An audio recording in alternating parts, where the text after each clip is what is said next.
윤석열 대통령이 취임 후 처음으로 참석한 유엔 총회 기조연설에서 자유와 연대 정신을 강조했습니다. 한일 정상회담을 앞둔 가운데 우리 정부의 발표에 일본 총리가 불쾌감을 나타냈다는 보도가 나오는 등 양측의 신경전이 이어지고 있습니다. 정부가 인천과 세종을 투기 과열지구에서 해제하고 수도권 일부 지역은 조정 대상 지역에서 제외하기로 했습니다. 서울과 인접 지역은 아직 주택 가격이 높은 수준인 점을 고려해 규제 지역 지정을 유지하기로 했습니다. 미국 연방준비제도가 내일 새벽 기준금리 인상 여부를 발표할 예정입니다. 이번에도 0.75%포인트 인상에 3회 연속 자이언트 스텝을 밟을 것이란 전망이 나오는데 물가와 환율 등 우리 경제에 미칠 영향 잠시 뒤 쇼미더경제에서 짚어봅니다. 신당역 스토킹 살인 사건의 피의자 전주환이 보복살인 혐의로 검찰에 넘겨졌습니다. 스토킹 혐의 재판에서 중형이 예상되자 범행을 결심했다고 진술했는데 검찰은 전담 수사팀을 구성해 보강 수사를 벌일 예정입니다. 시청자 여러분 안녕하십니까? 9월 21일 수요일 뉴스가 있는 저녁 시작하겠습니다. 내일 새벽 미국에서는 눈여겨봐야 할 중요한 발표와 정상회담이 줄줄이 기다리고 있습니다. 먼저 미국 연준이 다시 기준금리를 발표하면서 시장 상황에 대해 어떤 전망을 내놓을지 금융시장이 촉각을 곤두세우고 있습니다. 역시 개최된다면 내일 새벽에 유력시되는 한미 정상회담은 우리 기업의 발등에 불러 떨어진 한국산 전기차 차별 문제가 어느 정도 수준에서 양국 간에 논의될 수 있을지 관심입니다. 한일 정상회담은 아직도 공식 회담의 개최 여부가 불확실한 상황이죠. 이런 문제들 조금 뒤에 자세히 짚어보겠습니다. 해외 순방에 나선 윤석열 대통령이 첫 유엔 총회 기조연설에서 자유와 연대 정신을 강조했습니다. 특히 유엔이 더욱 폭넓은 역할과 책임을 요구받고 있다며 재정과 기술력이 미흡한 나라에 대한 과감한 지원을 제안했습니다. 박석영 기자가 보도합니다. 윤석열 대통령은 유엔 총회 일반 토의 첫날 185개 회원국 가운데 10번째 연설자로 나섰습니다. 11분 정도 이어진 연설에서 윤 대통령의 핵심 키워드는 자유와 연대였습니다. 자유가 21번으로 가장 많이 등장했습니다. 윤 대통령은 인류가 직면한 세계의 위기는 자유를 지키고 확대하기 위한 확고한 연대 정신으로 해결할 수 있다고 강조했습니다. 우리가 현재 직면하고 있는 이 위기는 자유라는 보편적 가치를 공유하고 자유를 지키고 확장하기 위해 함께 노력해야 한다는 확고한 연대의 정신으로 해결할 수 있습니다. 특히 유엔과 국제사회가 보편적 국제 규범 체계를 강력히 지지하고 연대해야 한다고 말했는데 한국의 성장을 예로 들며 재정과 기술력이 미흡한 나라에 과감한 지원을 해야 한다고 제안했습니다. 유엔의 노력 덕분에 대한민국은 이렇게 성장할 수 있었습니다. 그러므로 대한민국은 세계 시민의 자유 수호와 확대 그리고 평화와 번영을 위해 유엔과 함께 책임을 다하겠습니다. 대통령실은 이번 연설을 한마디로 요약하면 약자 복지의 글로벌 버전이라고 의미를 부여했습니다. 이번 연설에는 북한을 향한 메시지나 비핵화 관련 국제사회 제재를 요청하는 내용은 이례적으로 담기지 않았습니다. 윤 대통령이 연설한 연단과 가깝게 두 번째 줄에 위치한 북한 대표부 자리는 비어 있었는데 북한의 순서는 일반 토의 맨 마지막 날인 오는 26일입니다. 연설이 진행되는 동안 김건희 여사는 참모들과 함께 유엔 총회장 특별석에 자리했습니다. 취임사와 8.15 경축사에 이어 국제무대인 유엔에서도 윤 대통령은 자유와 연대라는 메시지를 전면에 내세웠습니다. 국제사회의 공감을 얼마나 끌어낼 수 있을지가 관심입니다. 미국 뉴욕에서 YTN 박석영입니다. 네, 전해드린 대로 한일 정상회담 개최 여부는 최종 확정되지 않고 있습니다. 기시다 일본 총리가 결정된 게 없다고 밝힌 데 이어 한국 발표에 강한 불쾌감을 표했다는 보도까지 나왔는데 대통령실은 말을 아끼고 있습니다. 한일 양측이 기싸움을 벌이고 있다는 해석이 나오는 가운데 우리 시각으로 내일 새벽 개최의 가능성은 여전히 남아 있습니다. 미국 뉴욕에서 박소정 기자가 보도합니다. 유엔 총회 연설까지 마무리한 윤석열 대통령. 이제 뉴욕에서 가장 관심이 집중되는 일정은 한미 정상회담입니다. 순방을 떠나기 전인 지난 15일 국가안보실은 두 정상회담 개최가 정해졌고 시간을 조율하고 있다고 밝혔습니다. 특히 한일 정상은 이번 만남을 흔쾌히 합의했다고 전했습니다. 그러나 기시다 일본 총리는 미국 출국길에 결정된 게 없다고 선을 그었고 韓国との首脳会談ですが、今現在まだ日程は何も決まっておりません。以上です。 한국 측 발표에 기시다 총리가 강한 불쾌감을 드러냈다는 일본 언론의 보도까지 나왔습니다. 간극이 커지는 분위기 속에 회담 개최가 유력했던 시점인 현지 시간 21일을 하루 앞두고도 대통령실은 명확한 입장을 내지 않았습니다. 기시다 총리의 불쾌감 표출 보도에 대해 대통령실 관계자는 일일이 확인하고 반응할 건 아니라고 말했습니다. 일정을 언제 발표하느냐는 질문에는 정해지는 대로 알리겠다고만 답했습니다. 다만 외교 일정은 상대와 여러 관계가 있는 것이라 변동성이 항상 존재한다면서 변동된다고 해서 철회나 입장 번복은 아니라는 설명을 덧붙였습니다. 한일 양측의 물밑 기싸움이라는 평가부터 한국의 간곡한 부탁으로 회담을 받아준 모양새로 보이기 위한 일본 측의 술수라는 해석까지 말이 분분합니다. 결국 한일 정상회담이 우리 시각으로 내일 새벽 1~2시쯤 예정대로 열릴 것이라는 전망도 나옵니다. 한미 정상회담 역시 진행될 것으로 전해졌는데 두 회담 모두 이뤄진다면 20~30분씩 짧은 만남이 될 것으로 보입니다. 미국 뉴욕에서 YTN 박소정입니다. 미국 인플레이션 감축법에 따른 한국산 전기차 차별 문제가 이번 한미 정상회담에서 다뤄질지 관심인 가운데 우리 산업부 장관이 미국을 찾았습니다. 미국 상무부 장관을 만나 정상회담 의제를 조율할 예정인데 지금까지의 접근과 달리 정무적으로 미국의 오류를 지적하겠다고 밝혔습니다. 워싱턴에서 권준기 특파원의 보도입니다. 미국 워싱턴 공항에 내린 이창양 산업통상부 장관은 13시간 비행 내내 뜬 눈이었다고 말했습니다. IRA 걱정하더라고 모셨습니다. 이 장관이 만날 상대는 지나 러먼도 미국 상무장관으로 앞서 한국으로 오려던 7조 원짜리 타이완 반도체 공장을 미국에 유치한 장본인입니다. 미국 정부 반도체 배터리 산업 사령탑으로 바이든 대통령의 신임을 얻고 있는 러몬도 장관을 상대로 이 장관은 한국산 전기차 차별 문제 해법을 요구할 계획입니다. 지금까지와 달리 정무적 관점에서 미국 정부를 압박할 생각이라고 밝혔습니다. 어떤 문제가 있는 건지 오류가 있는 건지에 대해서 좀 솔직하게 제가 좀 지적을 하고 그에 대해서 미국 정부 내에서 어떤 식으로든 논란이 좀 되도록. 정치적 산물인 인플레이션 감축법을 당장 수정하긴 어려운 만큼 중간선거 전까지는 경제 정치적 논리로 압박을 이어가겠다는 계획도 내놨습니다. 이 장관은 한미 정상회담 의제와 관련해서도 러몬도 장관과 최종 조율할 예정입니다. 특히 인플레이션 감축법 문제를 정상회담 테이블에서 다룰지 여부 등을 단판 지을 것으로 보입니다. 워낙 두 분이 이렇게 자유롭게 얘기하는 스타일이라서 제 생각에 아마 뭐 어제가 정해진다고 해서 뭐 그것만 하고 뭐 정해지지 않다고 해서 얘기를 안 하고 뭐 그런 스타일은 아니지 않을까 그런 제가 추측은 하는데요. 이 장관은 러몬도 장관을 만난 뒤 한미 정상회담이 열리는 뉴욕으로 이동합니다. 우리 정부는 그동안 다양한 차원에서 전기차 차별에 대한 문제 제기를 미국에 해왔습니다. 인플레이션법을 최대 성과로 내세우는 바이든 대통령으로부터 우리가 원하는 답을 끌어낼 수 있을지 주목됩니다. 워싱턴에서 YTN 권준기입니다.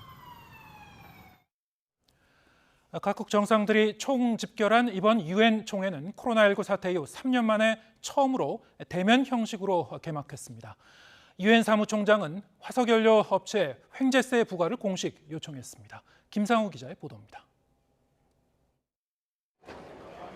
코로나 사태 이후 3년 만에 처음 대면 형식으로 정상 개막한 유엔 총회.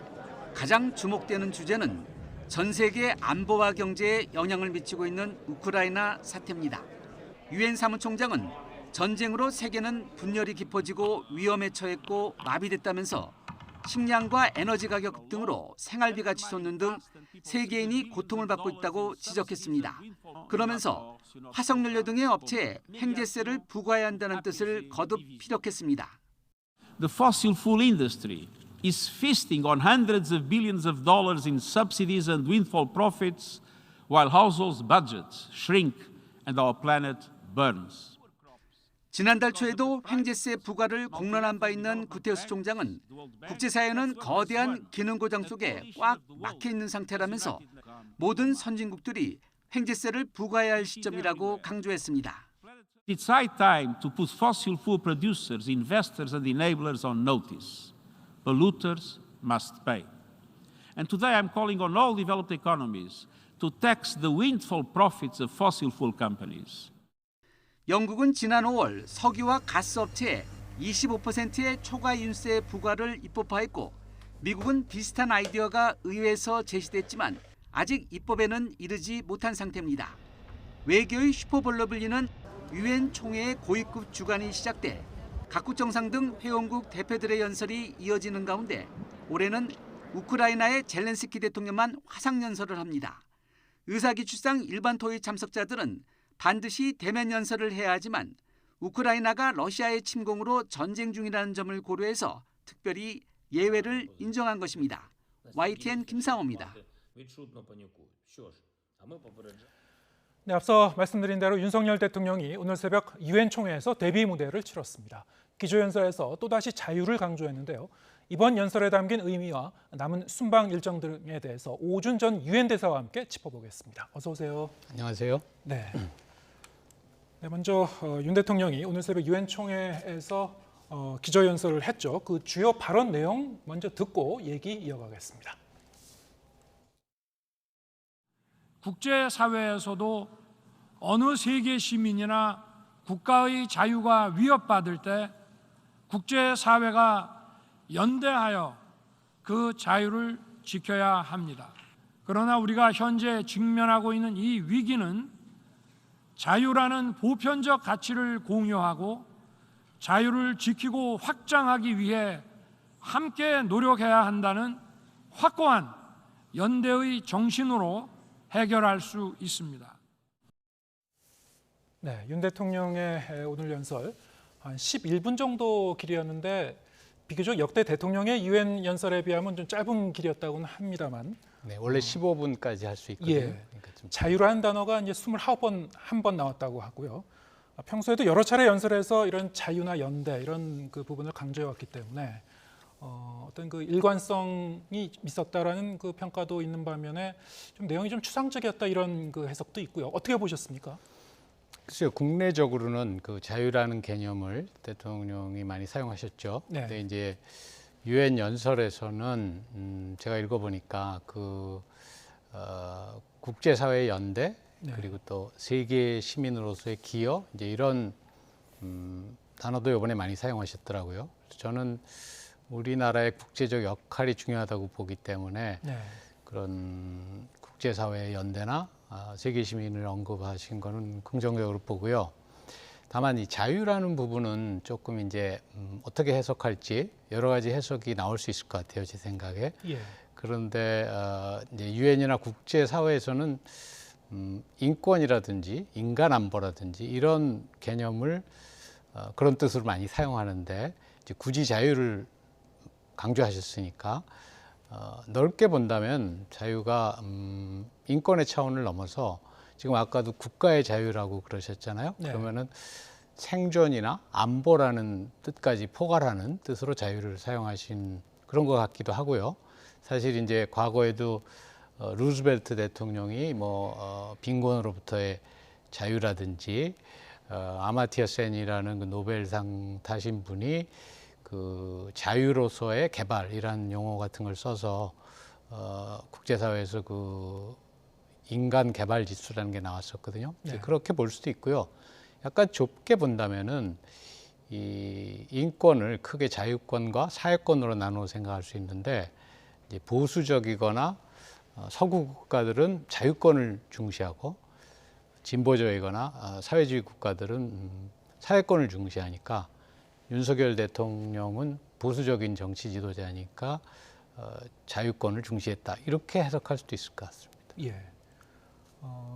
지금 내용을 보면은 사실 대한민국 대통령이 유엔에서 이렇게 연설을 할 때 네.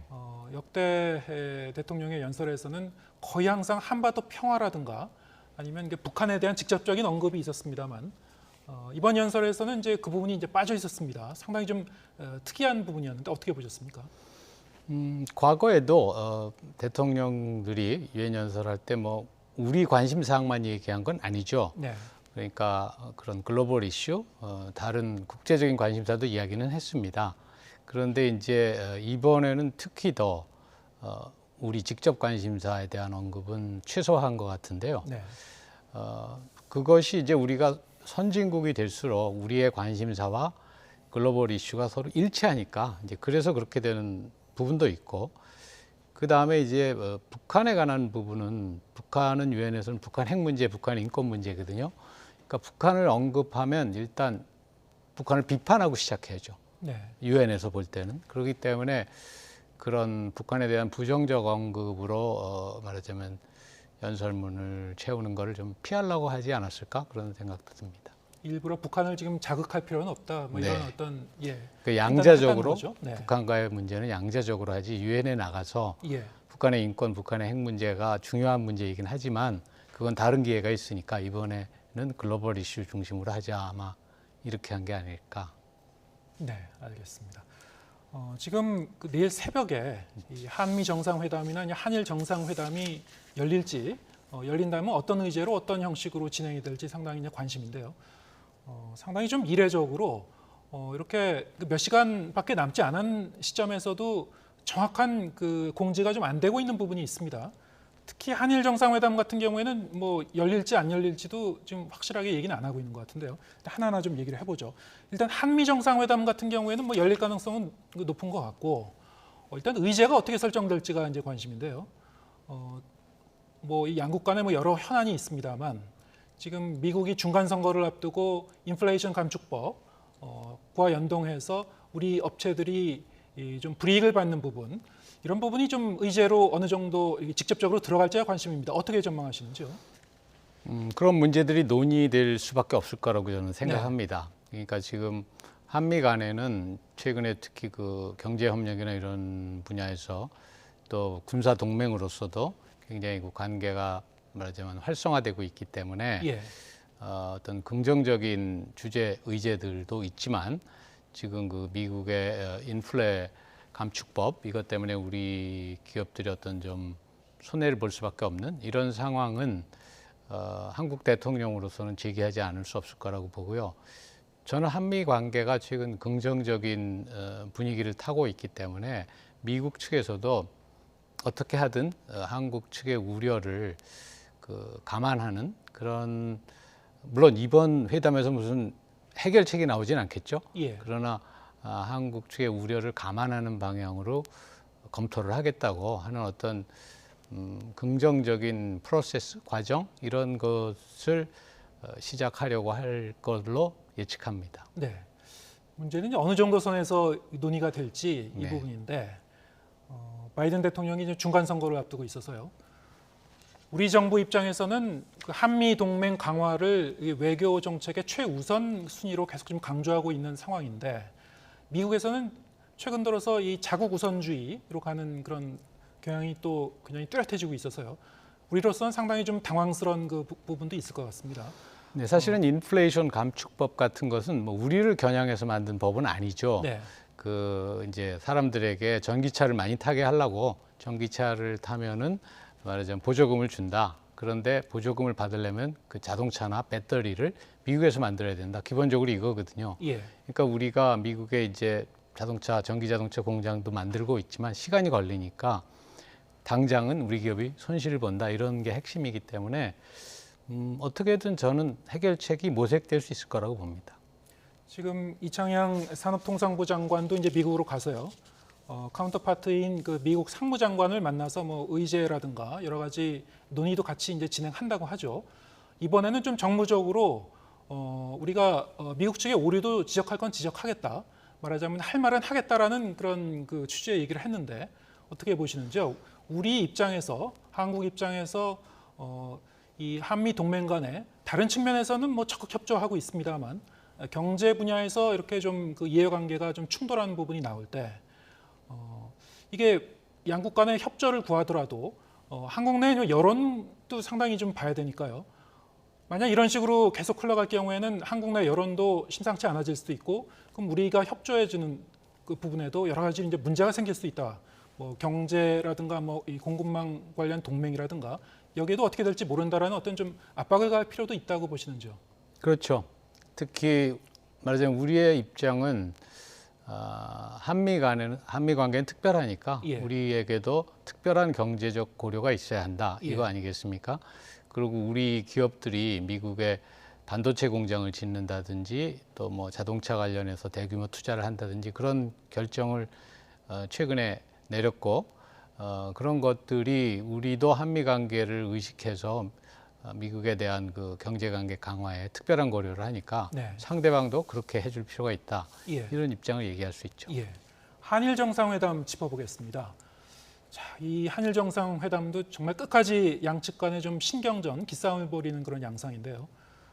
당초 지난주에 한국 정부에서 일찌감치 흔쾌히 합의를 했다라고 이제 발표를 했는데 일본 정부 측에서는 뭐 그런 적이 없다는 취지로 계속 좀 얘기가 나오고 있었고 우리 정부도 지금 이제 말을 아끼고 있는 상황이죠.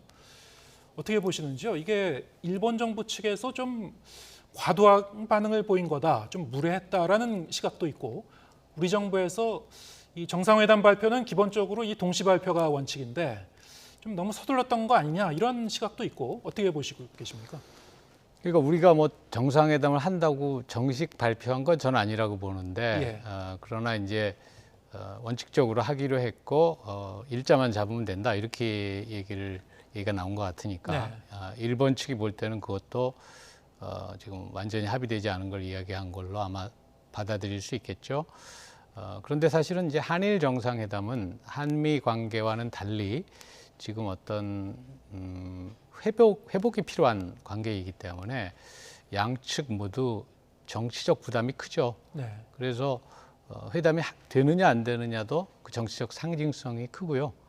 그런 관점에서 본다면은 한일 정상회담은 이번에 계획한 대로 될까?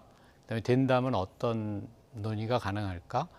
여기서도 무슨 어떤 뾰족한 해결책이 정상회담 한 번으로 나올 수는 없을 거 아닙니까? 네. 그러니까 그런 어떤 회복을 위한 단추를 끼기 시작할 수 있을까? 첫 단추를 이제 그런 것이 관점이라고 봅니다. 지금 강제동원 그 피해자 배상에 관한 뭐 구체적인 해법을 정상 간 만남에서 갑자기 내기는 좀 어려울 수 있을 거라는 점은 뭐 충분히 이해합니다만 지금 그 일단 개최 여부가 불확실하니까요. 개최된다면 어떤 형식으로 될지 일각에서는 이른바 이제 풀 어사이드 미팅이라고 하더라고요. 이제 간략한 그런 회담 형식으로 이루어질 수도 있다. 네. 이 풀 어사이드라는 게 이제 잠깐 만나서 얘기하자 그렇죠. 뭐 이런 네. 뜻이니까요. 이게 어떻게 보면 이제 회담이라는 명칭을 붙이기도 좀 모호한 그런 네. 비공식 회동이 될 것 같은데 유엔에서는 그 정도만 돼도 이 정상 간의 만남이 좀 의미가 있는 겁니까? 그렇죠. 유엔에서는 그런 풀어사이드 방식도 많이 쓰는데요. 네. 왜냐하면 국제회의를 하면 그 회의장에 어차피 정상들이 들어가니까 예. 거기서 잠깐 같이 나와서 잠깐만 얘기하자 뭐 이런 식으로 할 수 있거든요. 네. 그런 경우에는 상징적 의미가 있다고 봐야죠. 어떤 예. 구체적인 논의보다는 그 만남 자체의 상징적 의미 그런 것을 모색할 가능성도 있습니다. 네. 앞으로 몇 시간 뒤 내일 새벽쯤이면 한일 정상회담의 개최 여부도 뭐 저희가 확실히 알 수 있을 텐데요. 지금 저희가 얘기 나눈 것처럼 공식 회담, 공식 정상회담 형식이 될지 아니면은 양 정상이 회의장 한켠에서 뭐 간략하게 만나는 그런 비공식 회동의 형식이 될지 잘 지켜봐야 될 것 같습니다. 오준전 유엔 대사와 함께했습니다. 고맙습니다. 감사합니다.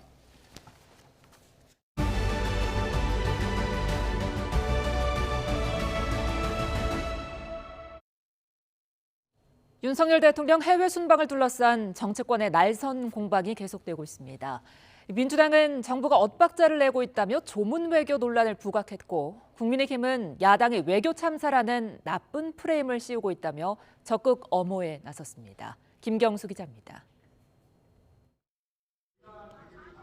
윤석열 대통령의 첫 유엔 총회 연설에 대한 여야의 평가는 극명하게 엇갈렸습니다. 집권 여당인 국민의힘은 국제사회와 함께 번영을 이끌어가겠다는 의지가 담겼다고 호평했지만 더불어민주당은 대통령이 오직 자유만 외쳤다며 난해하고 공허한 연설이었다고 혹평했습니다. 이제는 대한민국이 국제사회의 자유와 연대를 위해 적극적인 역할을 하는 글로벌 중추 국가로의 도약을 알리는 선언이었습니다. 외교 시험대인 유엔에서의 첫 연설도 너무 추상적이고 하나마나한 한가롭고 공허한 단어들의 조합에 불과했습니다. 영국 엘리자베스 2세 여왕 조문을 둘러싼 공방도 한층 불이 붙었습니다.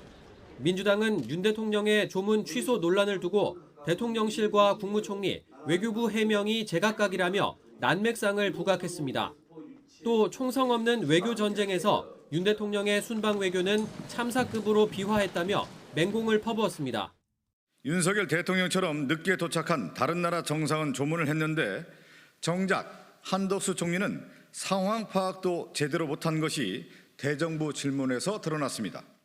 반면 국민의힘은 민주당 주장을 나쁜 프레임 공세로 일축하며 국격을 훼손하는 행위라고 반박했습니다. 2017년 문재인 전 대통령의 중국 방문 당시 이른바 혼밥 논란을 재소환하며 외교 참사는 따로 있다고 날을 세웠습니다. 사실과 다른 걸 가지고 시비 걸고 하는 것은 저는 대한민국 국격에 대한 자해행위라고 보고 있습니다. 야당이 대통령실 이전 비용 문제와 조문 외교 등 대내외 현안을 총망라한 쌍끌이 공격을 강화하자 여당은 국정감사 등 전국 주도권 사수를 위해 논란 차단에 주력하는 모양새입니다. 이번 주말 윤 대통령이 귀국할 때까지 순방 외교 과정뿐만 아니라 성과를 두고도 여야의 치열한 논쟁이 이어질 것으로 보입니다. YTN 김경수입니다. 비상대책위원회 체제 전환과 관련해 법적 다툼을 벌이는 국민의힘과 이준석 전 대표가 이번엔 가처분 신청 사건을 담당하는 재판부 변경 문제를 놓고 충돌했습니다. 국민의힘이 공정성을 문제 삼으며 재판부 변경을 요청하자 이 전 대표는 말도 안 되는 얘기라며 강하게 반발했습니다. 이경국 기자입니다. 경찰이 이준석 전 대표의 성상납 의혹에 대해 불송치 결정을 내린 뒤 국민의힘은 충분히 예상했던 일이라는 반응을 보였습니다.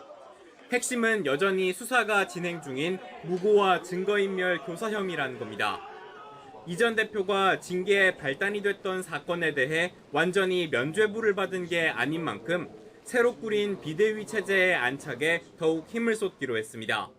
저희 페이스대로, 저희 스케줄대로 최선을 다해서 우리 지도체제를 안정시켜서 정기국회에 임하는 겁니다.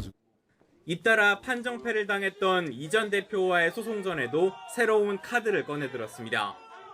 오는 28일 정진석 비대위에 대한 직무정지 가처분 사건 신문을 앞두고 법원에 재판부 변경을 요청했습니다.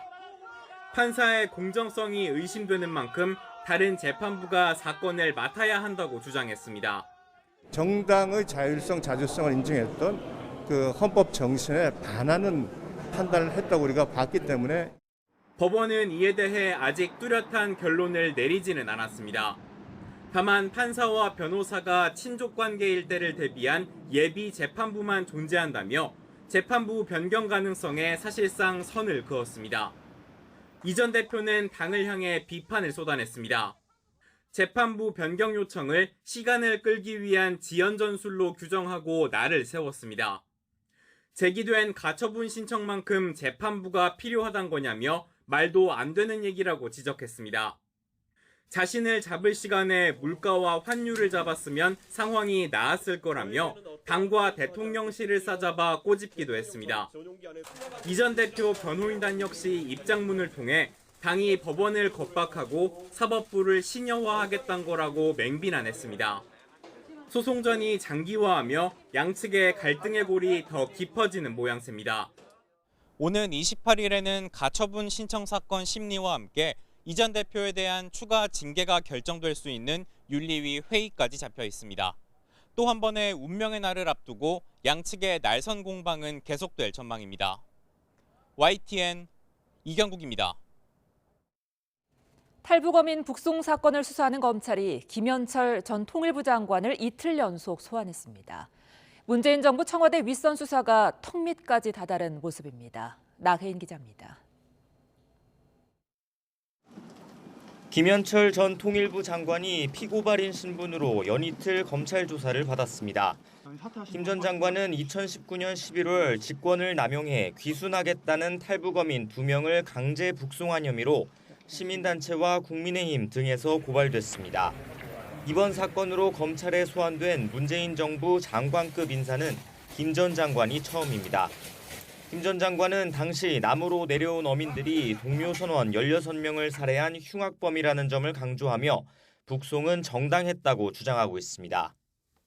기순 의사를 밝혔지만은 그 기순 의사의 진정성으로 인정하기는 어렵다라는 것이 정부의 판단이었습니다. 하지만 검찰은 귀순 목적과 귀순 의사는 구별해야 한다며 의도가 불순해도 헌법상 우리 국민인 북한 주민을 강제로 돌려보낸 건 불법이라고 보고 있습니다. 김 전 장관을 시작으로 지난 정부 고위직들은 잇따라 검찰에 불려나올 것으로 보입니다. 서호 전 통일부 차관과 김육은 전 청와대 국가안보실 1차장, 김준한 전 국가정보원 3차장 등 차관급들은 이미 조사를 받았습니다. 이들의 윗선인 서훈 전 국정원장과 정의용 전 국가안보실장, 노영민 전 대통령 비서실장 등의 소환도 임박했다는 관측이 나옵니다. 북송 사건 1년 뒤 벌어진 서해 공무원 피살 사건 역시 문재인 정부 안보 라인을 겨누고 있습니다. 당시 국정원, 군, 해경이 청와대 뜻에 따라 피살 공무원이 월북하려 했다는 결론을 정해두고 관련 정보를 취사 선택했다는 의혹입니다. 다만 여러 부처가 관련돼 있고 지난 1일부터 시작된 대통령 기록관 압수수색이 예상보다 길어지면서 수사 속도는 비교적 더딘 상황입니다. 박지원 당시 국정원장과 서욱 전 국방부 장관 등 핵심 피고발인 조사도 상대적으로 다소 늦어질 것으로 보입니다. 탈북어민 북송을 앞두고 관련 기관들의 합동조사를 조기 종료시킨 혐의로 고발된 서훈 전 국정원장은 서해 피살 사건에도 당시 청와대 안보실장으로서 연루돼 있습니다. YTN 나힌입니다.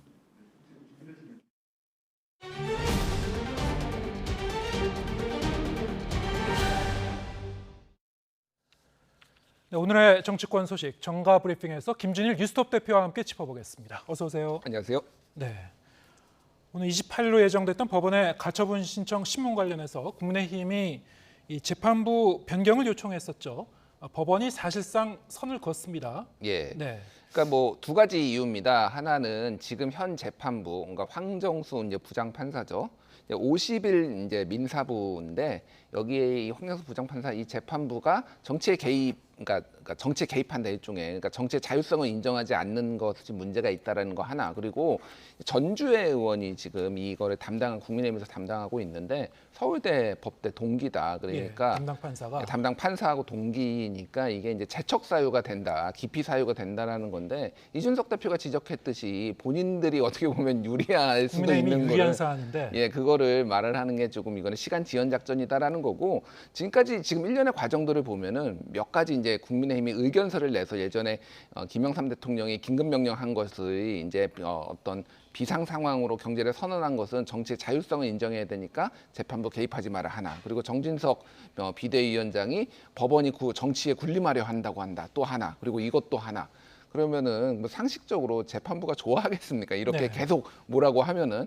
그래서 이 전략이 마음이 급하구나 지금 국민의힘이 지금 이준석 대표 이제 불송치기 결정이 나면서 지금 뭐 좀 좌충우돌하는 느낌이 매우 강합니다. 네, 말씀하신 대로 국민의힘 입장에서는 괜한 요청을 한 게 돼버렸고 재판부 입장에서도 상당히 좀 불쾌할 수도 있는 그런 일이 일어났는데 이게 어떤 영향을 줄지는 이제 좀 지켜봐야 될 것 같고요.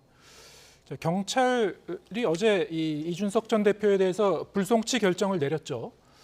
내용을 다시 한번 좀 간략히 정리해 볼까요? 예, 그러니까 2013년, 14년, 15년에 걸쳐서 접대를 하거나 선물을 하거나, 근데 이거를 이제 포괄일죄로, 포괄일죄는 이게 조금씩 내용은 다르지만 하나의 범죄를 볼 것인지 여부를 놓고 경찰이 고민을 하다가 포괄일죄는 안 된다라고 선언을 하면서 개별로 판단을 한 거예요. 그래서 2013년에 대통령 아이카이스트 방문, 그리고 박근혜 대통령, 그리고 2014년에 이제 재벌회장 사면과 관련해서는 공소시효가 지났다, 공소권이 없음으로 이제 판단했고, 2015년은 공소시효가 알선수재와 관련해서 남아 있지만은 이거는 뭐 어떤 뭐 청탁이나 그런 대가로 볼 수 없고 상례, 추석 선물이나 설 선물 그 금액 자체가 한 20만 원 정도로 이제 알려졌는데 네. 크지 않기 때문에 이거는 뭐 이런 기소할 만한 사안이 아니다. 그래서 이제 그 판단을 내린 거죠. 근데 이제 중요한 거는 이제 무고하고 증거인멸 교사는 이제 수사를 계속 한다라는 거거든요. 그래서 김처익은 당대표 정무실장한테 이거와 관련해서 각서를 쓰게 지시를 했는지 이제 뭐 투자 각서죠.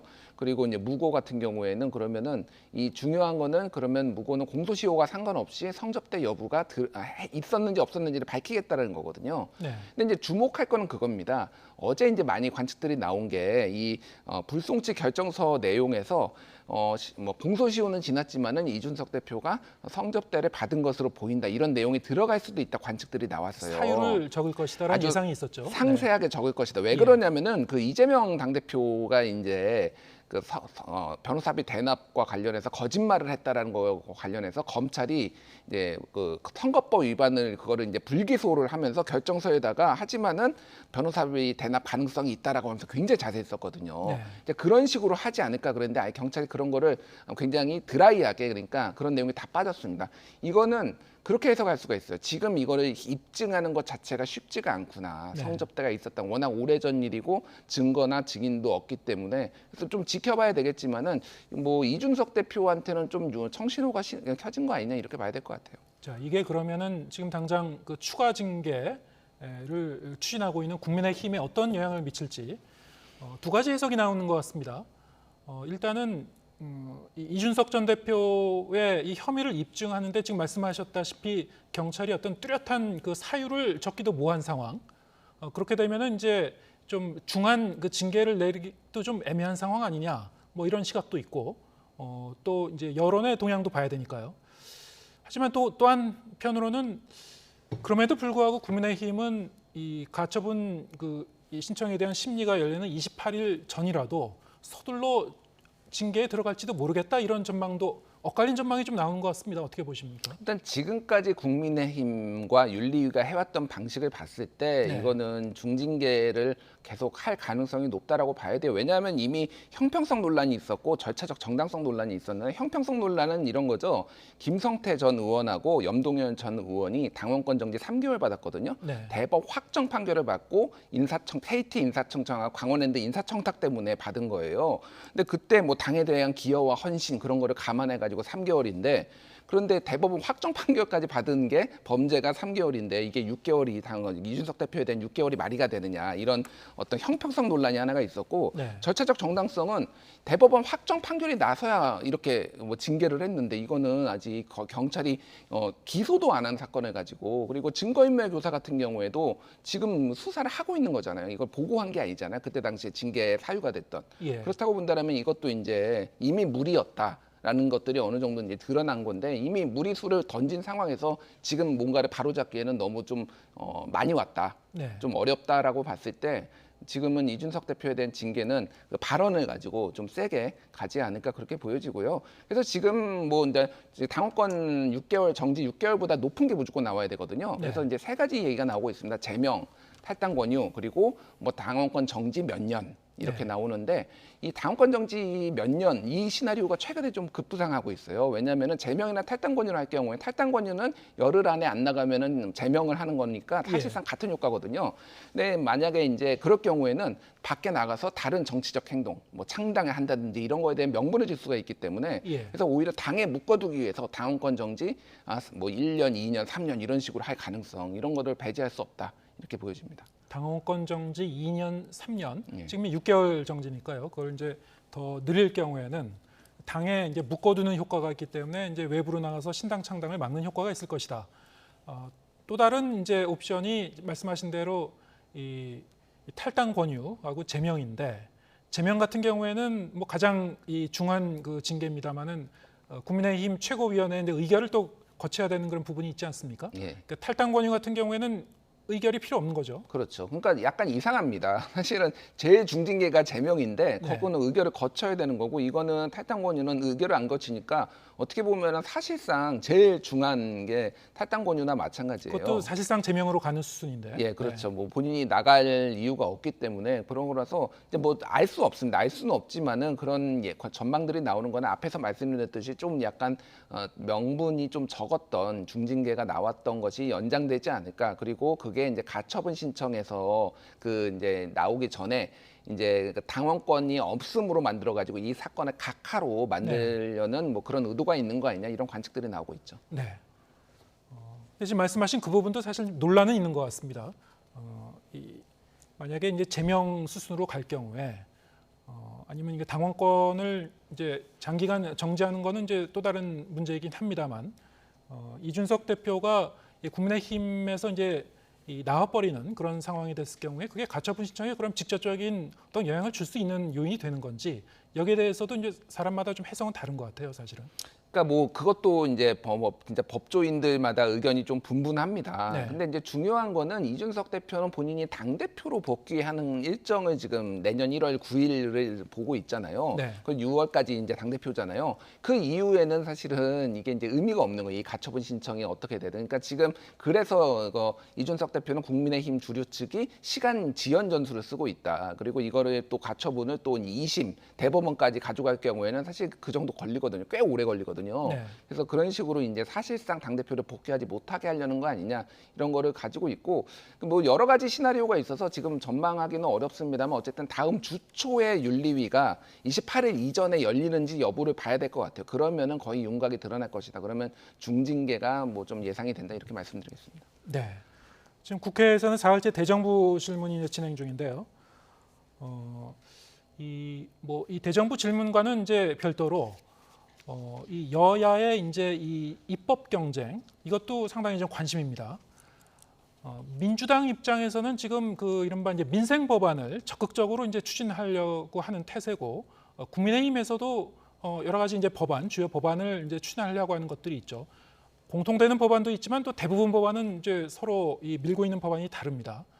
어떻게 보시는지요? 이게 어떤 공통 분모를 찾을 그 여지가 있는지 아니면은 이것이 여야 대립 구도로 계속 가게 될지 어떻게 보시는지요? 일단 이렇게라도 이렇게 여야 정치권이 뭔가 생산적인 싸움을 할 수 있다라는 거에 개인적으로 좀 반갑습니다. 네. 너무 좀 소모적인 얘기들 예. 이제 조문을 했네 안 했네 뭐 패시네이터를 쓰는 게 맞네 안 맞네 막 이런 얘기들보다는 훨씬 반갑고 지금 네. 말씀하신 7개 이제 법안 민생과제가 있는데 이 중에서 가장 첨예한 것은 일단 노란봉투법. 이거는 민주당이 추진하고 있는 7개 법안. 예. 그거를 이제 민주당 다수당이기 때문에 이제 통과 가능성이 낮다라고 볼 수는 없죠. 그 중에서 이제 노란봉투법 같은 경우에는 파업 이후에 그러니까 회사 측이 노조에 대해서 손배소로 하는 금액을 이제 상한을 거는 거예요. 네. 그래서 그 부분에 있어서는 이제 강하게 일단은 이 반노조 정서가 좀 있는 국민의힘에서는 이거는 강하게 맞붙을 것이다. 이거는 뭐 아마 대치 전선이 매우 가파르게 형성될 가능성이 매우 높고 뭐 김기현 의원 같은 경우에는 다 악성 포퓰리즘 법이다라고 해서 이 법들을 다 이제 조금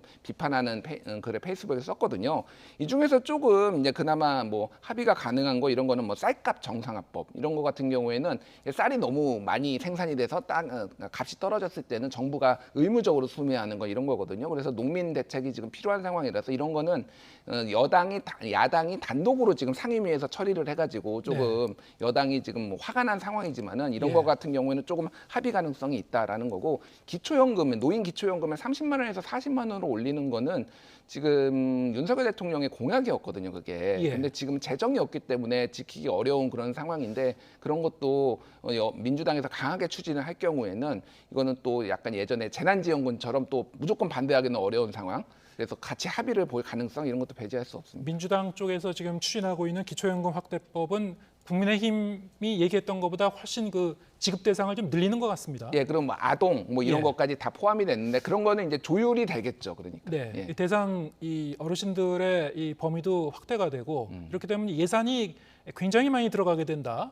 여기에 대한 그 논란도 있을 것 같습니다. 그렇죠. 그래서 이제 포퓰리즘 법안이다 이렇게 이제 여당에서는 비판을 하는 건데 게다가 지금 재정 건전성을 해서 재정 준칙까지 만들어서 특정 이제 퍼센테이지 뭐 5% 이상 뭐 더 증가지 지불하지 못하도록 국가 부채가 이런 것까지 지금 고민을 하고 있는 여당 입장에서는 조금 어려운 거기는 한데 왜 공약 안 지키냐, 왜 민생 안 챙기냐 이렇게 야당이 강하게 드라이브를 걸 경우에는 좀 끌려 들어올 수도 있지 않을까 그렇게 보여집니다. 네. 예. 어쨌든 말씀하신 대로 저희가 이 정치권 얘기하면서 모처럼 좀 생산적인 그런 의제를 좀 얘기를 했는데 민주당 입장에서도 이런 법안에 대해서 뭐 패스트트랙이라든가 이런 거를 염두에 두고 지금 추진하고 있는 것은 아니다라고 얘기를 하고 있고 일단은 여야 간에 이제 합의를 전제로 해서 얘기를 하겠다 얘기를 하고 있습니다. 그래서 한번 지켜봐야 될 것 같고요.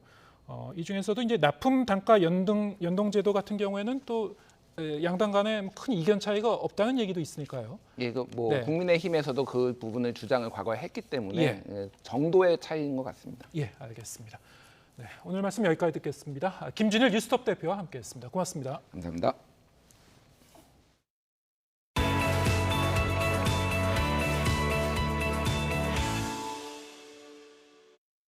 신당역 스토킹 살인 사건 피의자인 전주환이 계획에 의한 보복살인 혐의로 검찰에 넘겨졌습니다. 검찰로 송치되면서 피해자와 유족에게 정말 죄송하다는 말을 반복한 전주환은 YTN이 앞서 보도한 대로 검찰이 중형을 구형하자 범행을 최종 결심한 것으로 드러났습니다. 김다연 기자입니다.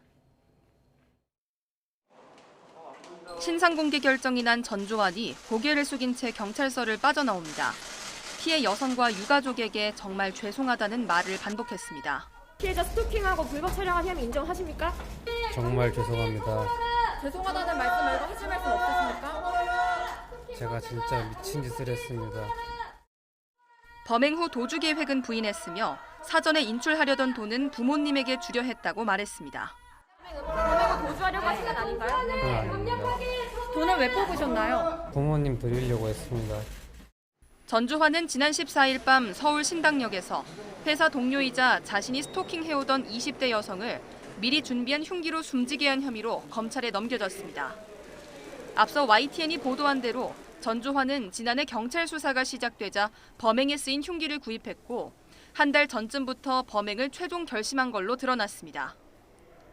지난달 18일 피해자를 협박하고 스토킹한 혐의로 기소된 재판에서 검찰이 징역 9년을 구형했고 이에 따라 중형이 예상되자 범행을 저질렀다고 진술한 걸로 전해졌습니다. 범행을 결심한 뒤 피해자를 해치기 전까지 구체적인 행적들도 새로 밝혀졌습니다. 지난 5일과 9일, 범행 전날인 13일, 그리고 당일인 14일 등 4일에 걸쳐 피해자의 옛 주거지를 모두 5차례 찾았습니다. 피해자의 근무지와 주거지를 파악하기 위해 지난달 18일부터 모두 4일에 걸쳐 서울교통공사 내부 전산망에 접속하기도 했습니다. 또한 전 씨는 범행의 흔적을 남기지 않기 위해 샤워캡과 장갑도 미리 준비한 걸로 드러났습니다. 경찰은 이를 토대로 치밀한 계획에 의한 보복살인으로 결론 내렸습니다. 검찰은 즉각 전담 수사팀을 꾸리고 보강 수사에 돌입했습니다. 전 씨는 별도의 사선 변호인 선임 없이 국선 변호인의 도움을 받는 걸로 전해졌습니다. YTN 김다현입니다. 과거 연인이었던 여성의 집에 무단으로 들어간 혐의로 기소돼 불구속 상태로 재판을 받던 50대가 재판 중 스토킹 정황에 드러나 법정 구속됐습니다. 2차 가해나 도주 우려가 있다는 검찰 측의 주장이 신속히 받아들여진 건데요. 최근 스토킹 범죄에 대한 엄정 대응 기조가 반영된 결과라는 분석입니다. 김다연 기자입니다. 57살 A씨는 지난 3월 연인 사이였던 여성의 오피스텔에 침입한 혐의로 기소돼 불구속 상태로 재판을 받아왔습니다. 그런데 지난 19일 법원이 재판 도중 A씨에 대해 구속영장을 발부했습니다. 재판에서 A씨의 스토킹 정황 등이 새롭게 드러난 겁니다. 재판에 증인으로 출석한 피해자는 A씨가 2년 동안 여러 차례 만남을 강요하고 마음에 들지 않으면 폭행했다고 진술했습니다. 수시로 찾아오거나 전화를 하기도 했으며 재판에 넘겨진 뒤엔 자신의 목을 조르기도 해 다시는 A씨와 마주치지 않기를 바란다며 엄벌을 요구했습니다. 법정에서는 A씨가 피해자에게 보낸 문자 메시지까지 공개됐고 검찰은 이를 토대로 사건을 단순히 주거 침입으로 봐선 안 된다고 주장했습니다. 법원도 도주나 2차 가해 우려, 재범의 위험성 등이 있다는 검찰 측 의견을 받아들여 그 자리에서 바로 구속영장을 발부했습니다. 선고를 한 달이나 앞두고 재판 중에 이뤄진 A씨에 대한 법정 구속을 두고 이례적이란 평가가 나옵니다. 실제로 YTN이 최근 2달 동안 내려진 스토킹과 주거침입 관련 사건 판결을 분석한 결과 피고인 80%는 집행유예를 선고받았습니다. 전주환 사건 이후 스토킹에 대한 사회적 경각심이 영향을 미친 거로 풀이됩니다. 수도권 법원의 한 판사는 재판 도중 구속은 피고인의 방어권 차원에서 엄격하게 이뤄지는 측면이 있다며 최근의 기조가 반영된 결정으로 볼 여지가 있다고 말했습니다. 검찰은 공소유지 과정에서 알게 된 정황을 바탕으로 주거 침입이 스토킹의 일환이란 점을 강하게 피력한 결과라고 설명했습니다. 그러면서 앞으로도 스토킹 범죄 수사나 재판 과정에서 적극적으로 대응을 이어나갈 방침이라고 밝혔습니다.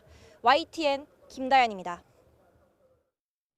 전국적으로 집값이 하락 국면으로 접어들면서 정부가 지난 6월에 이어 추가로 규제 지역 해제를 결정했습니다.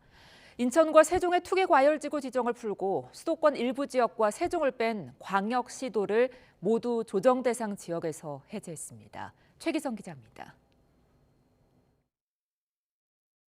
국토교통부는 주거정책심의위원회를 열어 석 달 만에 규제 지역을 추가로 조정했습니다. 먼저 최근 집값 하락폭이 큰 인천시와 세종시에 대해 투기 과열지구 해제를 결정했습니다. 세종은 아시다시피 가격 하락폭도 굉장히 좀 큰 편이고 또 좀 하락세가 좀 장기간 지속돼 있는 점도 좀 감안이 됐고, 인천 같은 경우도 좀 가격 하락폭이 타 지역에 비해서 좀 상당히 큰 편이다. 또 세종을 제외한 지방은 전부 조정 대상 지역에서 빠집니다. 수도권을 세부 지역별로 살펴보면 인천 연수, 남동, 서구가 투기 과열 지구에서 빠집니다.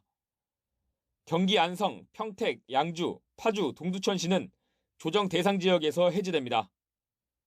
지방권을 보면 부산 해운대, 수영구, 대구 수성구 등 36곳의 조정 대상 지역 지정이 풀립니다. 이번 조치로 투기 과열 지구는 기존 43곳에서 39곳으로, 조정 대상 지역은 101곳에서 60곳으로 줄어듭니다. 다만 서울과 서울 인접 지역은 아직 주택 가격이 높은 점을 고려해 규제를 유지하기로 했습니다. 규제 지역으로 묶이면 각종 제약을 받게 됩니다. 주택담보대출 비율 LTV가 9억 원 이하는 40에서 50%까지만 가능한데 최대 70%까지 받을 수 있는 비규제 지역과 비교하면 크게 차이가 납니다. 분양권 전매 제한 역시 최대 5년까지 묶여 있지만 비규제 지역은 제약이 없습니다. 최근 주택가격 하락폭이 확대하고 금리 상승 같은 하향 안정 요인이 증가했다는 게 이번 결정 배경이라고 국토부는 전했습니다. 특히 지방은 미분양 증가 등을 감안해서 시장 상황이 더 나빠지기 전에 미리 규제 지역을 해제할 필요성이 있다고 판단했다는 겁니다. 전문가들은 이번 조정이 지방에 집중된 만큼 당장 시장에 미치는 영향은 한정적일 거라고 전망했습니다. 향후 서울과 수도권이 규제 지역에서 해제된다고 하더라도 대출 규제와 종부세 같은 다른 저희 요소들은 그대로이기 때문에 이런 부분들을 함께 논의할 필요가 있습니다. 이번 조치는 오는 26일 0시부터 효력이 발생합니다. YTN 최기성입니다.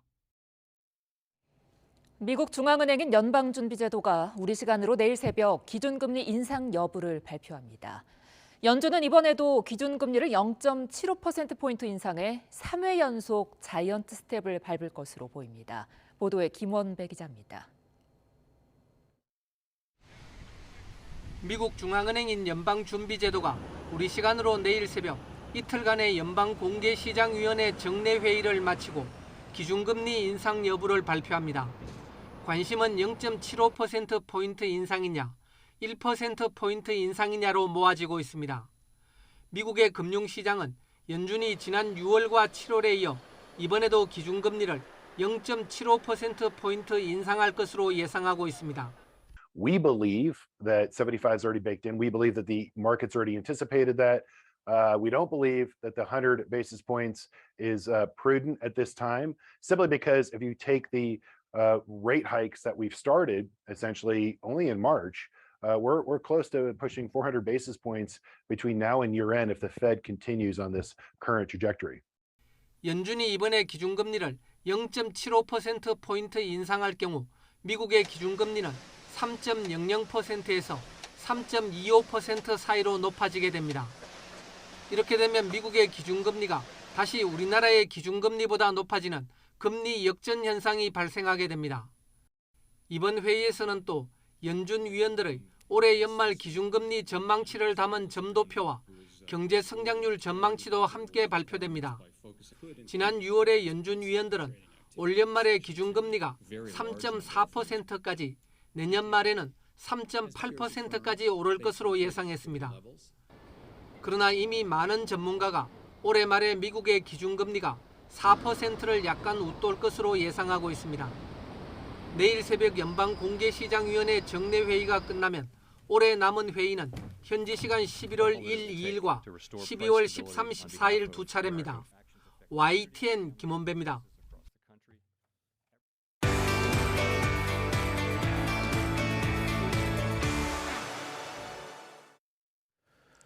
네, 한국 시간으로 내일 새벽 발표되는 9월 미국 금리 발표, 금리가 어느 정도로 올라가고 그리고 어떤 그 발언이 나올지 관심이 집중되고 있습니다. 지금 우리 경제에 어떤 영향을 줄지 쇼미더경제에서 박정호 명지대 특임 교수와 함께 얘기 나눠보겠습니다. 어서 오세요. 예, 안녕하세요. 네, 내일 새벽에 이제 발표가 되죠. 일단 금리 자체는 뭐 자이언트 스텝을 전망하는 사람들이 좀 많은 것 같은데 어떻게 보시는지요? 네, 시장의 지금 컨센서스가 당초 예상과 똑같이 75bp 자이언트 스텝 정도를 인상할 것으로 전망하고 있습니다. 네. 물론 얼마 전에 있었던 소비자 물가 상승률 수치가 예상 밖으로 높게 나와서 어떻게 보면 100bp 가까운 인상도 잠시 논의했던 적은 있는데 지금은 분위기가 75bp로 예상하는 게 중론인 것 같습니다. 네, 금리는 이제 그렇게 큰 폭으로 역시 올라가고 그와 함께 이 연준에서 앞으로의 경제 상황 그리고 앞으로의 이 금리 상승 경로 그리고 뭐 실업률 등등 자 이런 어떤 그 코멘트가 나오는 게 중요하죠. 어떤 네. 발언이 나올지. 예, 이번 발언도 상당히 주목을 해야 되는데요. 어느 정도 사전에 좀 예고를 한 게 있습니다. 연준의 부의장 중에 한 분께서 뭐라고 얘기하셨냐면 본인은 연준의 기준금리가 4%까지 올라가는 걸 의심해 본 적이 없다라고 발언을 하셨어요. 예. 지금이 2.5%니까 4%면 이제 1.5% 더 올려야 되는 상황이죠. 그런데 기준금리가 4%라는 건 상당히 부담되는 수치인데 이 4%를 목표로 한다는 것도 아니고 4%까지 가는 걸 의심하지 않았다는 거니까 상방은 더 열린 것입니다. 이런 연준의 기조가 계속되면서 사실 지금 환율이라는 게 미국이 기준금리를 앞으로도 상당 기간 더 올릴 기조가 높구나라고 판단해서 계속 환율이 뛰는 것 같습니다. 경우에 따라서는 어떤 발언이 나오냐에 따라서 금융시장이 그 내용에 따라서 굉장히 좀 요동치기도 하던데요. 예상했던 것보다 더 센 그 매파적 성향의 발언이 나올 수도 있습니까? 예, 그럴 수도 있어 보입니다. 지금 전 세계적으로 물가가 잡혔다라는 명확한 시그널을 받기가 오히려 어렵고요. 네. 그리고 미국에서도 지금 근원 물가 지수가 훨씬 더 올라가고 있는 추세에 아직까지 계속되고 있는 상황입니다. 네. 그러다 보니까 이번에는 생각만큼 충분히 경기에 대해서 심각성을 느끼고 더 매파적인 발언도 충분히 나올 수 있다고 봅니다. 네, 내일 새벽에 나오는 연준의 발표, 뭐 실업률이라든가 지금 말씀드린 대로 미국의 향후 경제 상황이라든가 앞으로 금리를 더 가파르게 계속 올릴지 가늠해 볼 수 있는 그런 메시지가 나올 텐데요. 지켜봐야 될 것 같고요. 자, 이와 함께 이 미국의 이제 금리가 이렇게 올라가면은 뭐 우리나라 이제 금리도 영향을 받게 될 것이고 환율도 지금 계속 출렁이고 있습니다. 오늘 이제 환율 상황을 보면은 한때 1,397원까지도 올라갔더라고요.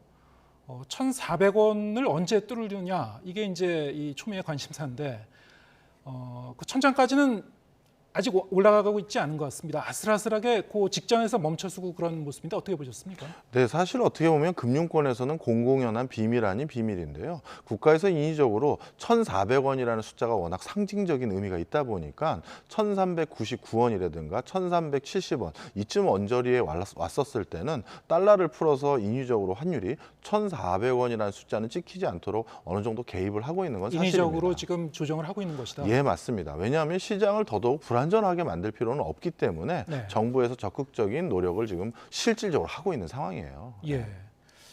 지금 미국 달러화가 워낙 강하기 때문에 뭐 킹 달러라는 얘기도 나오고 있습니다만 이런 상황이 몇 주간 계속되고 말 그 부분이 아닌 것 같아요. 앞으로 이제 장기간에 걸쳐서 우리가 이제 대비를 해야 되는 문제인데, 통상 우리가 이제 환율이 오르면은 이제 수출 기업은 좀 유리한 상황에 놓인다고 했었죠. 하지만 그것이 아니구나라는 것을 우리가 이제 이번에 깨닫게 됐어요. 여러 가지 그 이유가 있을 것 같은데 어떻게 이제 분석을 하시는지요? 네, 사실 학교에서 이제 교과서적으로 배웠을 때는 환율이 올랐을 때는 우리나라 원화 가치가 떨어졌기 때문에 우리나라 제품의 가격 경쟁력이 좋아서 수출이 잘 되고 경기가 좋아진다, 이렇게들 우리가 판단을 합니다. 그런데 실질적으로는요, 강달러 기조가 됐었을 때는 전 세계 경제가 오히려 위축되거나 수축됐던 경우가 더 많습니다. 그 이유가 크게 두 가지가 있는데요. 이 강달러 기조는 개인에게도 또는 기업에게도 우호적인 환경이 절대 아니기 때문입니다. 먼저 개인 같은 경우는 아주 단순하죠. 우리가 느끼고 있으니까요. 환율이 오르면 수입 원자재 가격이 뛰고, 그래서 물가 상승의 압박 요인으로 작용하기 때문에 실질적으로 내 월급의 가처분 소득의 규모가 줄어드는 효과가 있기 때문에 소비 여력이라든가 투자 여력이 줄어들어요. 그러니까 개인 차원에서도 여러 가지 경제 활동이 위축될 수밖에 없는 거죠. 근데 기업은 또 왜 그러냐? 기업은 이렇게 보시면 되겠는데요. 전 세계 모든 국가의 빚, 그러니까 부채를 다 합쳤을 때 그중에서 달러 빚이라고 불리는 거의 비중이 한 40%가 좀 넘어요. 네. 그 얘기는 무슨 얘기냐면, 많은 기업들 같은 경우 국제적인 결제를 하거나 원자재를 사고 팔거니 할 때 자신들이 필요한 달러를 수급받기 위해서 대부분 달러 빚을 내고 있는 기업들이 많다라는 점입니다. 네. 그런데 이런 달러 빚이라는 건 갚을 때도 달러로 갚아야 되는데, 이렇게 강달러가 아니라 킹달러 기조까지 간다라는 것은 기업 입장에서도 부채 부담이 더더욱 늘어날 수밖에 없는 것입니다. 네. 그러면 경제 활동의 두 가지 축인 개인과 기업 모두 강달러라는 것은 자신의 경제 활동이 그렇게 우호적인 상황이 아니거든요. 그러다 보니까 최근에 이렇게 급격하게 단기간에 환율이 급등한 것은 많은 국가의 경제 주체들이 이 상황을 대비하기를 어렵게 만들어서 요즘 이제 점점 극심한 경기 침체까지 우려하는 상황까지 만들고 있는 것 같습니다. 기존에 저희가 교과서적으로 생각할 때는 이 환율이 올라가게 되면은 수출 기업의 가격 경쟁력은 더 좋아지니까 유리할 것이다. 이게 이제 기존 관념이었습니다만, 지금 말씀하신 대로 기업들도 달러를 내야 되는 이제 그 빚을 갖고 있기 때문에, 부채를 안고 있기 때문에 결코 유리한 상황이 아니다. 특히 지금처럼 킹달러 현상이라는 말까지 붙을 정도로 강하게 이제 이 달러를 선호하는 그런 현상에서는 이런 그 흐름이 이제 계속 갈 거라는 그런 말씀이죠. 설상가상으로 우리나라의 지금 이 수출 전선도 이미 이 비상등이 켜진 그런 상황이고, 열흘 단위로 지금 이 무역 통계가 계속 나오고 있죠. 이번 달 들어 20일까지의 무역 통계가 거의 나왔습니다. 역시 6개월째 적자 가능성이 굉장히 좀 높아지고 있는 상황인데, 자, 이렇게 되면 어떻게 되는 겁니까? 계속 좀 악순환의 그 늪으로 이제 빠지게 되는 건가요? 네, 그럴 가능성도 좀 있어서 걱정이 많이 되는 편인데요. 좀 설명을 드리면, 사실 우리나라의 환율이라는 것은 가장 기록적이고 건전한 그 수출 성적표를 가졌을 때 통상적으로 얻었던 환율 성적표입니다. 네. 쉽게 말씀드리면 전 세계적으로 1조 달러 이상의 무역 규모를 보이는 나라는 한 10개 정도밖에 안 되는데요. 그중에 우리나라의 어떤 뭐 경제 규모라는 게 사실은 작습니다. 그러다 보니까 실질적으로 우리는 대외 의존도가 굉장히 높은 나라고요. 거기다가 이 1조 달러 이상의 무역 규모를 가지고 있는 국가 중에서 무역을 통해서 흑자를 보고 있는 나라는 크게 세 군데밖에 없는데요. 바로 중국과 독일과 우리나라입니다. 그런데 우리나라는 이렇게 어마어마한 수출 호조 속에서 외화를 많이 벌어왔기 때문에 그동안의 어떤 환율이 어느 정도 우리가 통상적으로 받아들이는 수준이 거기서 형성된 것인데요. 그런데 지금 중국과의 교역이 점점 멀어지고 있고, 중국이 사회적 거리 두기로 인해서 점점 중국 수출의 비중이 줄어들거나 악영향을 받고 있습니다. 네. 그렇다고 다른 신흥국에 우리가 건실하게 수출해서 벌어들였던 것도 신흥국도 극심한 경제 침체를 우려하는 상황에서 이런 것에 대해서 성적표를 기대하기도 어렵거든요. 그러다 보면 이제 당분간 우리나라의 수출 성적표가 좋은 방향으로 바뀌기는 어려워 보이고, 그렇다면 수출을 통해서 외화를 수급받았던 경로마저도 훼손될 수가 있으니 당분간 환율 시장이 더더욱 불안전하게 만들 수 있는 요인 중에 하나로 작용할 것 같습니다. 네. 수출이 계속 성적표가 안 좋아지면은 국내 기업의 이제 성적이 안 좋아지는 거니까요. 일반 그 개인들의 그 이 경제 상황에도 좀 영향을 줄 수 있을 것 같고, 이렇게 되면 이제 경기 침체로 가는 그런 시나리오가 펼쳐지는 겁니까? 어떻게 전망하십니까? 네, 지금 전 세계적으로 많은 기관에서 학자들이나 아니면 전문가들에게 스태그플레이션, 즉 물가 상승과 경기 침체가 같이 오는 것에 대해서 견해들을 물어보는 설문조사를 많이 하는데요. 점점 스태그플레이션으로 진입하는 것 같다라는 의견들의 비중이 매달 집계를 했었을 때 조금씩 더 늘어나고 있는 상황이고요. 네. 우리나라도 역시 마찬가지인 것 같습니다.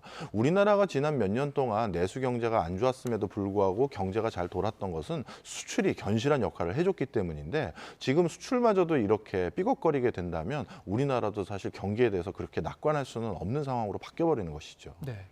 미국이 기준금리를 앞으로도 상당 기간 높은 수준으로 계속 올리고 그럼 한국은행도 뭐 따라가지 않을 수 없게 될 것이고 이렇게 되면은 이 환율에도 또다시 영향을 주고요. 환율도 이제 올라가고 여러 가지로 지금 거시 경제 지표를 보면은 희망을 가질 만한 그 부분이 별로 없는 것 같습니다. 네, 이 과정에서 한국은행의 또 고민들도 많습니다. 미국에서 연준에서 그 기준금리를 저렇게 고공행진으로 2단계, 3단계씩 올릴 때 환율을 방어하기 위해서는 우리도 비슷한 수준의 금리 인상을 따라가줘야 되는 게 맞는데요. 네. 지금 국내에 개인 채무라든가 기업 채무, 여러 가지 부채 문제가 있기 때문에 그러지도 못하는 상황입니다. 가계부채도 심각하고요. 그렇습니다. 바로 그렇기 때문에 지금 우리 경제가 지금 어떤 판단을 해야 될지에 대해서 여러 가지 고민이 많은 상황이 이런 여러 가지 좌충수들 때문이라고 볼 수 있어요. 네.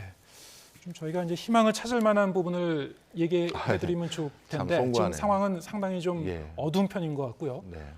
내일 새벽엔 한미 정상회담이 있습니다만 한미 정상회담에서 이 통화 스와프 관련해서 논의가 있을지는 한번 좀 지켜봐야 될 것 같습니다. 근데 사실은 쉽지 않은 게요. 네. 외국에서도 지금 통화 사업을 원하는 나라가 너무 많기 때문에 예. 우리나라만 해줄 수는 없는 상황입니다. 예, 알겠습니다. 박정호 명지대 특임교수와 함께했습니다. 고맙습니다.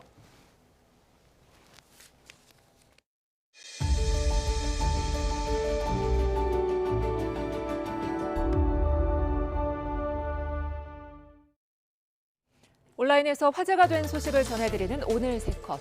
첫 소식은 히잡을 벗어던지고 있는 이란 여성들의 이야기입니다. 한 20대 여성이 히잡을 쓰지 않았다는 이유로 체포됐다가 숨지면서 시위가 거세지고 있습니다.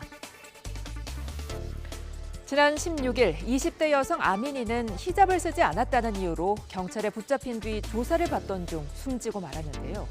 이후 경찰이 아미니의 머리를 곤봉으로 내려치는 등 고문을 했다는 주장들이 SNS에 올라오면서 여성들이 히잡을 불태우고 전근대적인 율법의 철폐를 요구하고 나섰습니다. 시위가 격렬해지면서 진압 과정에서 3명이 숨졌고 수십 명이 다쳤는데요. 국내 누리꾼들은 종교도 중요하지만 더 중요한 것은 개인의 자유와 인권이라며 시위를 응원하고 있습니다. 신당역 스토킹 살인 사건의 충격이 가시지 않고 있습니다. 전주환에 의해 숨진 여성에 대한 추모의 발걸음도 이어지고 있는데요.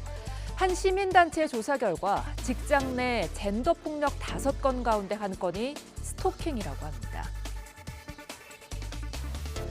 직장 갑질 119가 최근 3년간 접수된 신고를 분석해봤더니 접수된 직장 내 남녀 간의 폭력 관련 제보 51건 가운데 11건, 21.6%가 스토킹 사례였습니다. 업무와 관련 없는 개인적인 연락을 지속하는 경우가 대부분이었고 출퇴근길에 데려다주겠다며 기다렸다가 강제로 차에 태우는 사례도 있었는데요.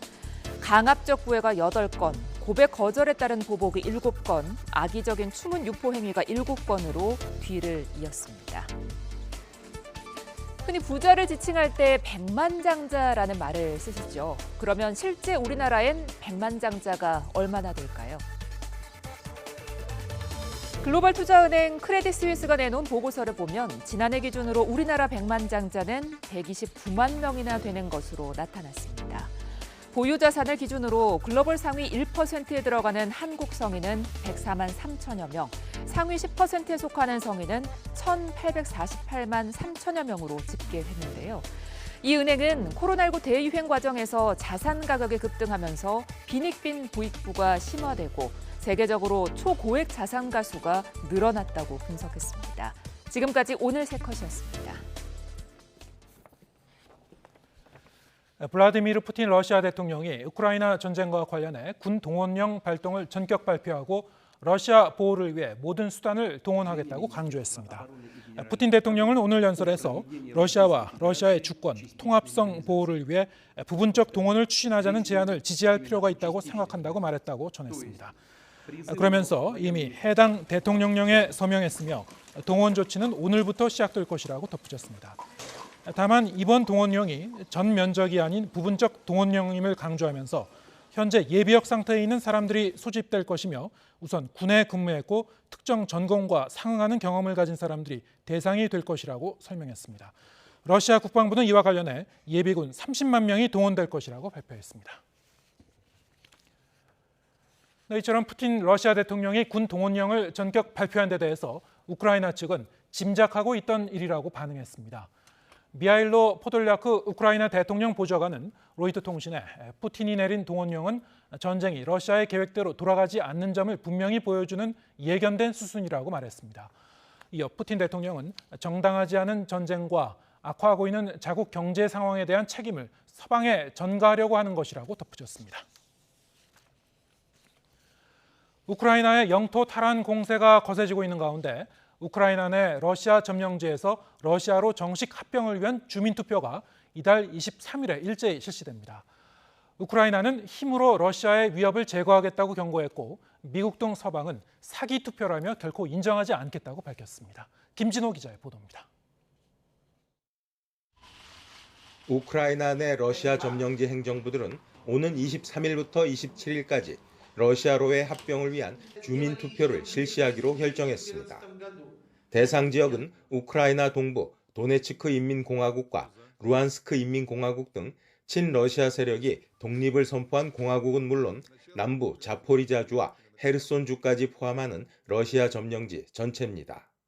Это была наша общая мечта и наше общее будущее. И вот это случилось. Референдуму быть. 당초 러시아는 11월 4일 국민통합의 날에 투표를 시행할 것으로 예상됐지만 최근 우크라이나가 동부 하르키우주를 대부분 탈환하고 헤르손과 루안스크주까지 위협하면서 이달 내 투표가 전격적으로 결정됐습니다. 러시아가 우크라이나를 침공한 뒤 점령지에서 러시아로의 합병을 위한 주민투표가 실시되는 것은 이번이 처음입니다. 미국은 러시아가 우크라이나 점령지에서 합병 명분 확보를 위해 주민투표를 추진하는 데 대해 우크라이나 주권을 훼손하는 행위라며 강하게 비난했습니다. 제이크 설리번 국가안보보좌관은 러시아가 주민투표를 조작할 것이라며 사기투표라고 평가절하했습니다. Let me be clear. If this does transpire, and obviously it's not a done deal yet, but if this does transpire, the United States will never recognize Russia's claims to any purportedly annexed parts of Ukraine. 독일과 프랑스도 러시아의 주민투표에 대해 사기투표라고 비난했습니다. 젤렌스키 우크라이나 대통령은 서방의 이러한 입장 표명에 감사를 표하고 러시아의 주민투표 계획에 맞서 힘으로 나라를 지키겠다며 강경 대응 입장을 밝혔습니다. YTN 김진호입니다.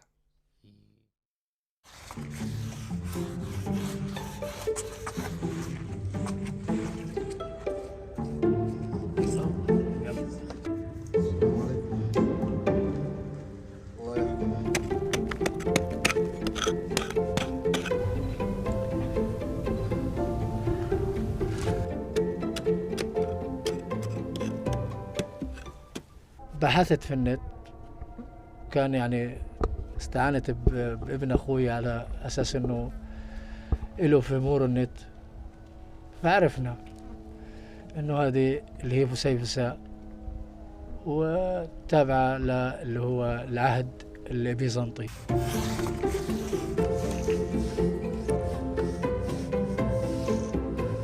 بحافظ عليها يعني بعتبرها كنز واغلى من الكنز لانه ارث فلسطيني.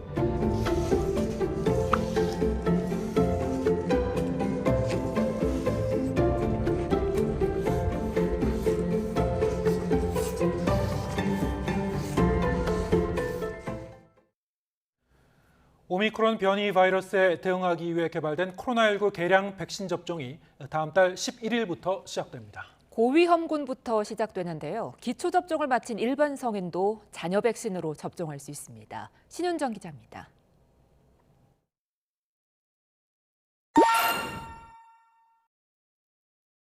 모더나사의 이가 개량 백신 우선 접종 대상은 면역 저하자와 요양병원 같은 감염 취약시설 입소자와 종사자, 60세 이상 고령층 등입니다. 이들은 오는 27일부터 사전 예약을 시작해 다음 달 11일부터 접종받을 수 있습니다. 동절기 추가 접종은 지난주부터 순차적으로 도입되고 있는 이가 백신을 중심으로 시행하며 우선순위에 따라 건강 취약 계층부터 단계적으로 확대해 나갈 예정입니다. 기초 접종을 완료한 일반 성인 역시 원한다면 10월 11일부터 잔여 백신으로 당일 접종받을 수 있습니다. 3차든 4차든 지금까지 접종한 횟수는 무관하지만 마지막 접종일 또는 확진일과 넉 달 간격을 두는 게 좋습니다.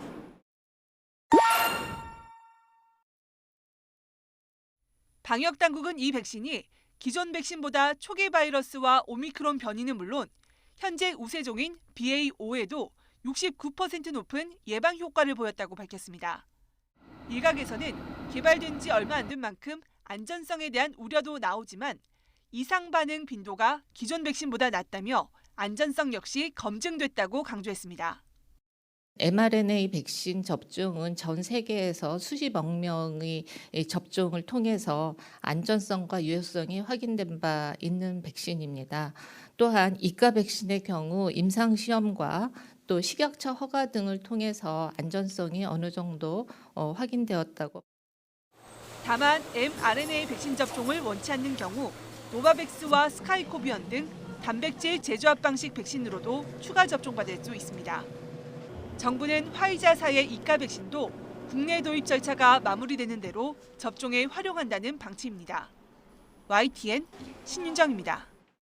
오늘 뉴스가 있는 저녁은 여기서 인사드리겠습니다. 잠시 뒤에는 뉴스 퍼레이드가 이어집니다. 저희는 내일 저녁 7시에 다시 찾아뵙겠습니다. 함께해 주신 여러분 고맙습니다.